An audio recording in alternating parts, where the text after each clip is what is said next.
अच्छा बुलडोजर खड़ा करे क्या?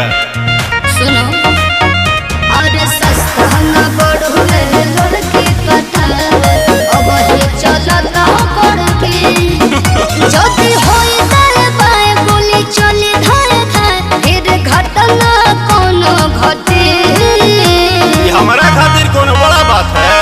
धन भटका बतारे मोटकी मोटकी तोरे कमरिया के फीता कटी धड़कन बढ़ावा तारे मोटकी रे मोटकी तोरे कमरिया के फीता कटी।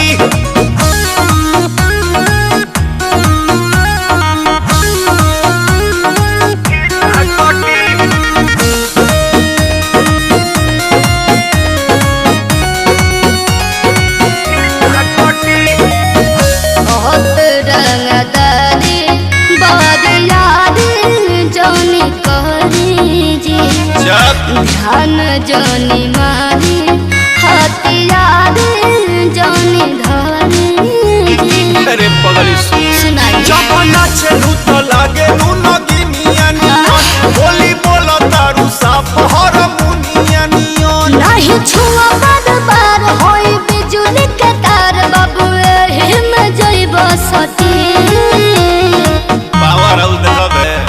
धन भटका तारे मोटकी मोटकी तोरे कमरिया के फीता कटी पुछली है गाँव भर कहेला सनकी तोरे कमरिया के फीता कटी। हबे का करबो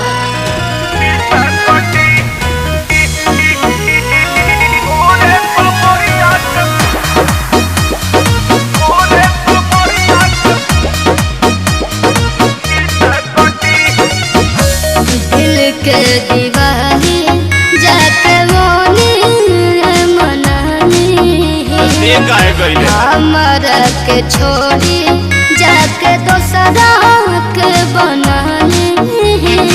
नजर में गड़ गई। सोनू सरगम रोशन के काजा चलू होगी बैठी रख सभा के ना बाचलू हटे दर्द